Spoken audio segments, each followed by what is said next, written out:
Assalamu alaikum everyone. Today's lecture is a continuation of my previous video on the hypertension. In this video, we will mainly focus on the investigations in case of hypertension. The first step is proper history and the risk factor assessment, like rule out the alcoholic history, history of smoking, history of increased or more salt intake, and also history of sedentary lifestyle is important because all these risk factors contributes to the development of essential or primary hypertension. The next step is blood pressure measurement. This step is very important. Use a proper machine which is properly calibrated and well maintained. Measure the blood pressure in the sitting position. With additional standing blood pressure is sometimes needed in the patients which are elderly and whose patients are diabetic, because in those patients it is important to rule out the postural hypertension. Then remove the tight clothing from the arm and support the arm of the patient at the level of the heart. Use the cuff of appropriate size. The bladder of the cuff must encompass or must cover more than two-thirds of the arm circumference, and then slowly or gradually release the pressure by 2 millimeter of mercury per second, and then note the reading. So this is the proper method of blood pressure measurement. Sometimes after watching the doctor, the patient becomes hypertensive. This is transient hypertension after watching the doctor or after entering into the clinic. So this is called white coat hypertension. In order to rule out white coat hypertension because of anxiety or because of discomfort or unfamiliar environment or surrounding, so the other options includes ambulatory blood pressure measurement.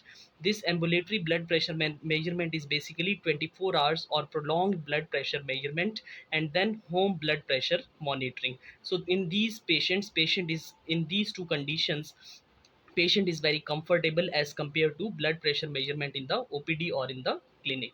So these two investigations are important to rule out the white coat hypertension, and should be done in case of refractory hypertension, and then if the patient has symptomatic hypotension, that is low blood pressure which is symptomatic.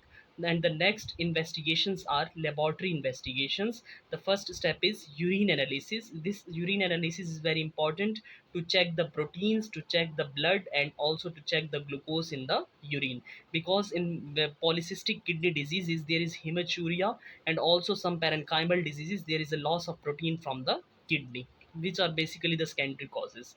And the other important tests are urea creatinine and electrolytes, that is UCE. In the electrolytes sometimes there is alkalosis, that is hypokalemic alkalosis sometimes seen. That is, in the electrolytes there is low levels of potassium, and this shows that this patient has hypertension because of the primary hyperaldosteronism. As we know that the hyperaldosteronism, there is more absorption of sodium, so there is increased level of sodium in the blood but low levels of potassium. So if the patient has hypokalemia along with the hypertension, then must think about Cushing syndrome or primary hyperaldosteronism.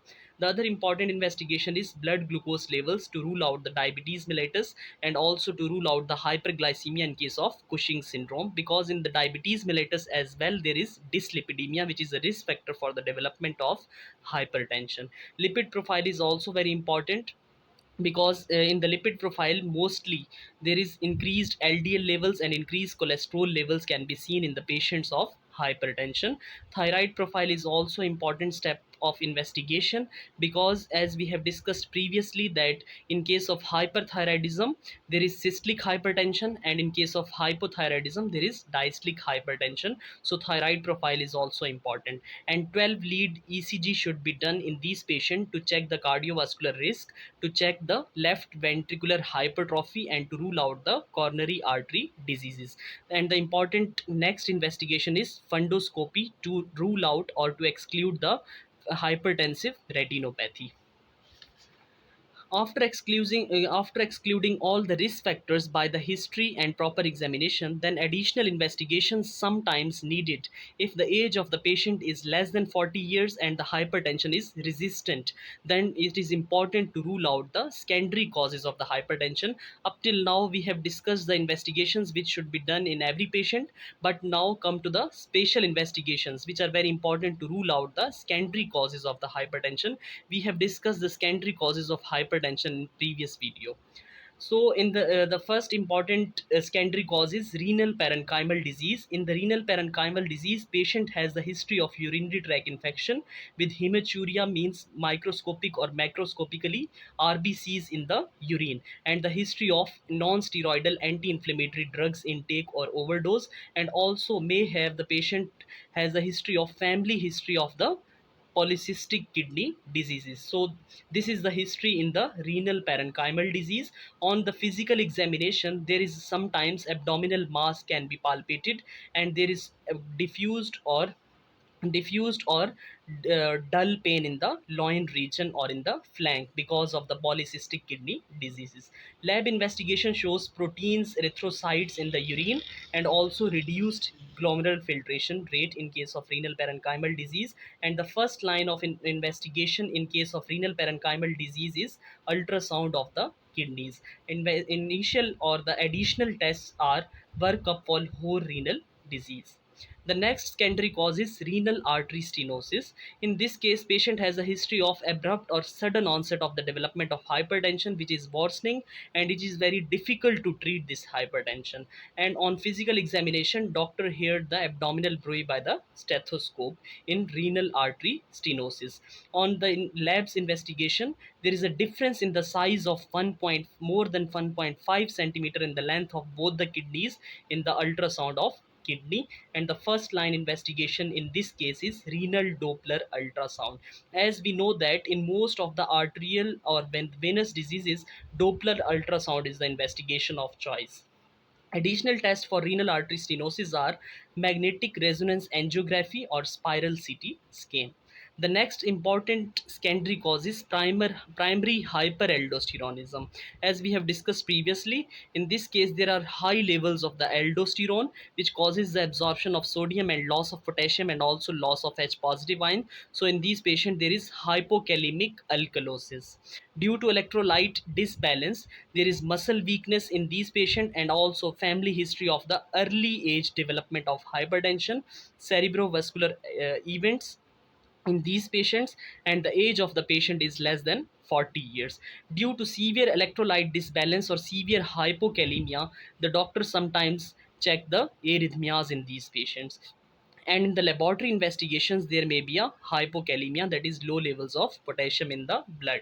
The first line investigation in primary hyperaldosteronism or the Cone syndrome is aldosterone to renin ratio, that is high levels of aldosterone but low levels of renin as compared to aldosterone. The confirmatory test in case of Cone syndrome are saline infusion test or oral sodium loading test, and also CT scan of the adrenal gland, adrenal venous sampling. The other secondary causes are pheochromocytoma.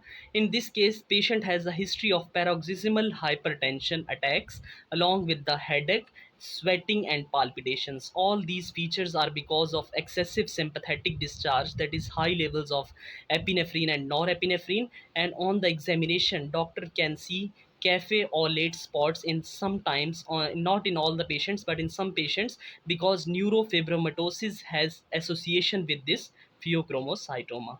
Laboratory investigations and sometimes the incidental discovery of the adrenal mass can be seen in the ultrasound. It is first line investigation of the pheochromocytoma is urinary metanephrines. These metanephrines are basically the metabolites of epinephrine or norepinephrine, or the other first line test is plasma free metanephrine levels. The additional test includes CT scan or the MRI of the abdomen.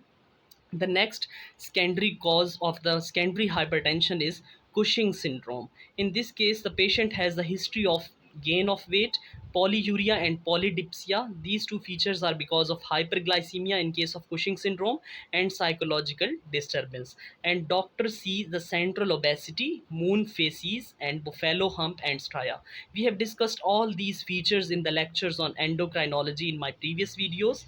Now come to the lab investigation in the Cushing syndrome. In the labs, there is high levels of glucose in the blood, and in the first line investigation is 24 hours urinary cortisol levels, urinary cortisol excretion into the urine.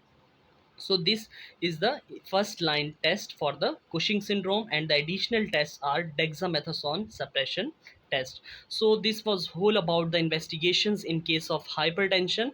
We will discuss the management in the next video. Thank you so much for watching this video.